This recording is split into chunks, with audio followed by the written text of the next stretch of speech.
What's up, guys, and welcome back to Geekly Goods. I'm your boy Leo, here with Stu. What's happening, guys? Yeah, y'all, and we're here to review Captain Marvel tonight. But before we dive in, be sure to subscribe and ding that bell for more Geekly goodness straight to your inbox. That's right. But guys, let's dive right into this one, Stu. All right. Oh my goodness, Captain Marvel, starring Brie Larson as our titular character with Samuel L. Jackson, and we've also got a great little cast. I mean, we got Jude Law, we got Annette Bening. Yeah, man. I mean, I'm sure I'm missing a couple more. Who played her friend? That actress is a little recognizable. They kind of brought an unknown for her for Rambo, which I appreciate the Rambo homage. Anyway, it's a great cast. It really is. The directors are pretty solid as well. They're coming off of Sugar and one other movie. Boden and Fleck. They're coming off of Sugar, and there's one more major one that I can't. It's on the tip of my tongue. Oh, so we're staying spoiler-free for the beginning. Yeah. And then we're gonna get into some spoilers later. So even if you haven't seen it yet, stick around for the good and the bad. We'll get into the deep stuff later. And trust us, guys. We'll give you a warning before we get into it. Yes, as always. But man, the good. Good. What did you think, man? I mean, initially seeing it, what was some good things? Again, trying to stay very, very spoiler-free. Yeah. Samuel L. Jackson and Brie Larson. Great energy. They're really awesome together. I really like it. You've probably seen a lot of reviews with buddy cop mentioned. Yeah, that's pretty perfect. Yeah, it feels really good about it. No secret here that the Kree are very involved. Right? So very involved. I will say I liked the world-building aspect of this movie.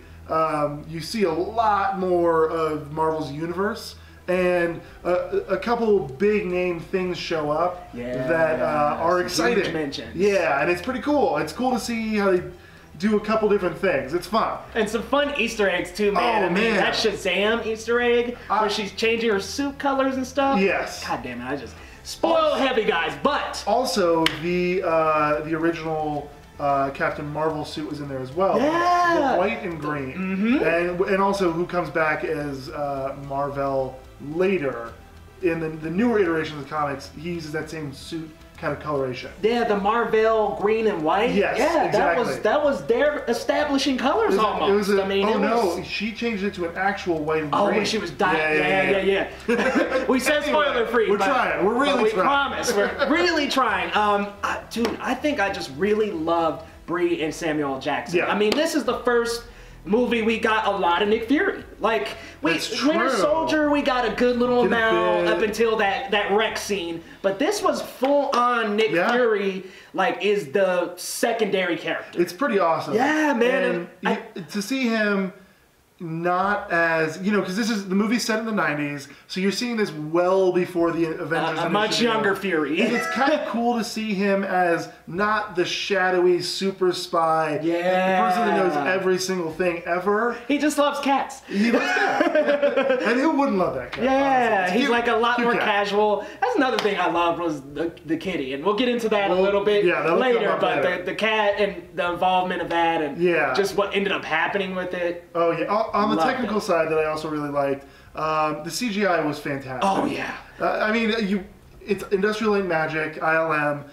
They do everything, and they do everything really, really well. So that was awesome. I mean, when she fully charges up and all this sort of stuff. Flying through space, it's cool. Shooting beams. It looks great. It looks great. And then I also will say the soundtrack was pretty fun. Yeah, I loved it, man. The 90s music, it's like, all right. Chasing waterfalls, like we get a piece of everything. Nirvana was in there. They had a little salt and pepper, a little man. It was great. It was a lot of fun. brought a lot of feels and nostalgia. And she had a Nine Inch Nails shirt on. That was great. Just like, dude, these really 90s references are hilarious. The Smashing Pumpkin posters. Yeah. There was just so many good references. And in a weird way, I want to go back just for the references, the Easter eggs, the little spoilery things like that. Where you're like, oh, the first time you definitely aren't going to catch them all. Well, you'll catch Blockbuster. You might. If you blink, you might miss it.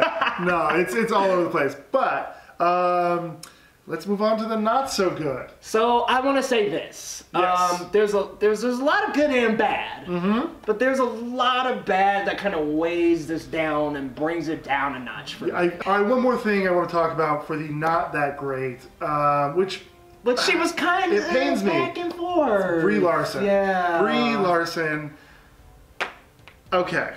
I just want to say this. For me, the experience I had with Brie Larson was that you've got tiers, right? You've got Wonder Woman. Yep. You got Alita, which shockingly made it high on the scale for me. Because think about it. In Alita, they launched her right in. Yep. She's a BA from the start. Yes. Captain Marvel didn't feel 100% badass to me. It's a funny thing. I know Carol Danvers is kind of strict, certainly in the comics, but this is the MCU. Well, here's the thing. From the comics, Carol Danvers is a hothead, a badass, like charge first, ask questions later, super confident, kind of loud and brash. And Brie Larson chose she has some of that. She does. The charge first, ask questions second, definitely there. Maybe the headstrong is not. It's there, but it's 100? Not great. Yeah. The confidence wasn't. There was something about her that didn't quite fit for me. It wasn't quite right, and I don't know. It was like, you know, the glove was just a little too small. Yeah. Like it was almost there, and she has some really good scenes. Yeah. But they're overall, either stolen from Sam Jackson. Yeah. Or Jude Law just doesn't really back her up that well because there's not enough of that character. It's hard to put your finger right on it, but it's almost like she didn't have a big personality. Yeah. And in an MCU with people like Thor, Iron Man, Cap, Hulk. I mean, even Ant-Man. And just Hulk. I mean, not Bruce Banner. Like they all have these like distinct personalities, and you can, in a heartbeat, know exactly who's who. With Captain Marvel, she doesn't have that yet. Now maybe when we get to Endgame, she kind of comes out a little bit more. And that's what I'm hoping. Give her a full movie to play with this role, and then to go under the Russo brothers and knock this out. More. I'm giving it a really good chance to elevate on the next level, but this really felt pretty basic as a character. And maybe the Russo brothers can really step this up next movie because, I mean, Winter Soldier. We know what they did with the Captain America franchise. They could step her up a notch. And I know this was with help from a little bit from James Gunn. Well, actually a lot from James Gunn, but they did Guardians. I mean, they did Guardians. They did they brought all these characters together, and they reminded me of the best versions of themselves. Exactly, and the biggest, because that's really, at the end of the day, when we come to these comic book movies, what we want to see is the American mythology. These gods of Americana, if you will. And Brie Larson, unfortunately, was a demigod at best. Yeah, man. And I need her in the pantheon. I need her in the Wonder Woman basket. Yeah, I need her up there with the big guns, not looking up at them, kind of like, I'm here. I'm trying, you know what I mean? And maybe you're right. This gives her one movie to play with the role. I will say, I did like that first Captain America, but I was like, hold on, I need a little bit more time with this guy. It's kind of similar, and that's, I think, earlier when I was saying, like, the comparison to the initial Phase 1 movies, it's pretty similar with that, too. Like, Thor was not this fully fleshed out character. The sense of humor definitely wasn't as developed. No. Even Iron Man, like, is starting to be something, but he's not all the way there.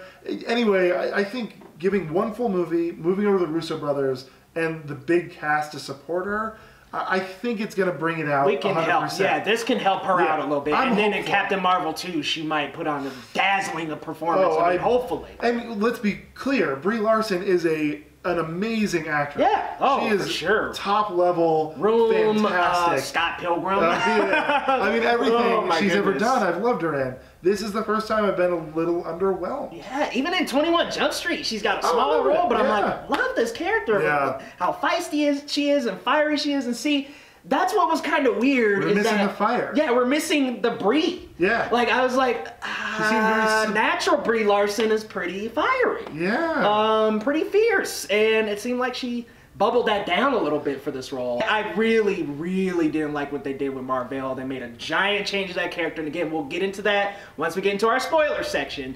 But they made a giant change to the character that I think worked in some aspects, but not in others, because they have such a big relationship in the comic books, and we didn't really get that here. And that brings me to my next point. The relationships and characters in this movie, you get a little bit of them, but you don't get enough to really establish a great energy, except for Brie Larson and Samuel L. Jackson. And I'm going to piggyback on that, because one of the things that I think, while I do love the world building, and I loved seeing all these different things, they kind of had to sacrifice attention to characters to bounce around so much. And when they gave it time to breathe, and they gave it time to actually develop, you got Samuel L. Jackson and Brie Larson, which is as fabulous. Good as it can get. But the Kree team that you see in the trailer, you don't really get to know much about them, which is a bummer, because there's a lot of cool characters in there.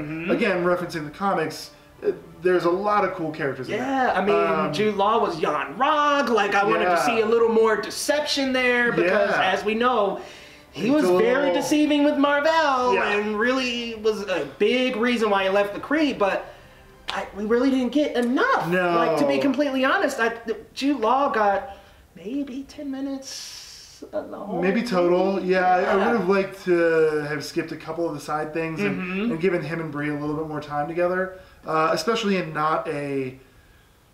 I don't know, their relationship was never really established. Like, this isn't a big spoiler, but he's the commander of the Kree team that she's a part of, and you don't really go much beyond a training scene with them. So it's... And even the energy there, I thought, was a little awkward because it was unexplored. Like, what you want out of that is Neo and Orpheus and Morpheus from the Matrix, and you just don't get that. You don't get like a student-teacher vibe. So it's kind of a weird thing where you're like, wait, what's going on there? Like, I could have sacrificed some of the meandering that went on in the middle of the movie. There were just a couple of scenes where it felt like they had to dial in everything and explain it and spoon feed us. And that's okay, because this is a very complicated storyline. You know, the Kree-Skrull War, that's a lot of lore to bring in. But I don't think we really needed to be spoon-fed. Like, we could have just grazed over that a little. I think you're right. I think they could have taken more time to the characters. They could have left a little bit to the imagination of the viewer. And we're, at this point, this is what, the 20th, 21st movie from Marvel? Yeah, I think it's 21. It's like we know. Like, we know where this stuff is going a little bit, and we're okay waiting and finding out a little bit more later. So I trust your audience, I guess is what I'd say. We're all kind of veterans of the MCU at this point. It's been going on for a while. We know. And let's be real here. They dropped the Chitauri on us, and we knew. I mean, we get to the end of the first Avengers, it's like, oh, that's Thanos' army. We don't really need this huge explanation of, well, here's where they are, here's where they come from, here's why they're battling us. Here's their emotionally crippling scenes. We don't really need all that. Just give us a nice explanation. I mean, it could have even been a monologue, to be completely honest. Now, that being said, this kind of segues to a good / also bad for me. And what you thinking? The thing that I didn't love about this movie overall is that it felt like a bridge movie. Like, it felt like it was connecting. It felt like we're going back to the beginning of Phase 1, and especially like Thor.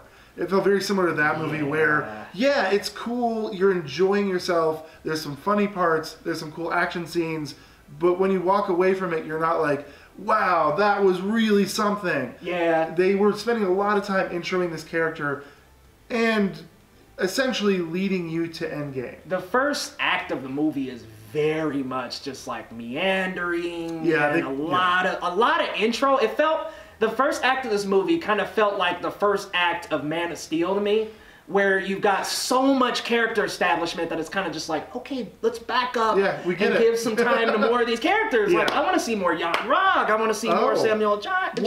And I want to dive into the team a little bit. Like, they're kind of supposed to be this like SEAL Team 6, I think, for the Kree. Again, that's not really, their role isn't really established. No. But and the guy who Dijman plays, I wanted him to have, I wanted him to have a lot more dialogue. I wanted him to have a little bit more lines. Well, what would have been kind of funny is if if he was like the runt of the litter in this case, and he kind of like rise through the ranks, and okay, here he is in Guardians hunting for this treasure. Well, it's kind of this interesting thing of like when I first saw him on screen, this is a little spoilery. I have to warn you, but like when you first see him on screen, I'm expecting him to do something to bridge the gap to Guardians of the Galaxy. Right. Like, by the end of the movie, I want to know, like, why he isn't with the Kree generally.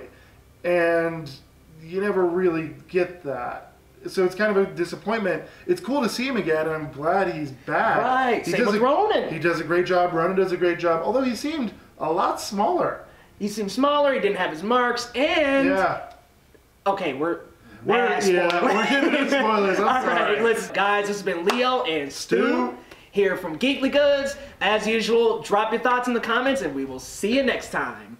Be sure to like, subscribe, and follow Geekly Goods on all social media platforms, and grab something from our store. We take $1 of every purchase and donate it to arts education to keep arts in the classrooms. We'll see you next time.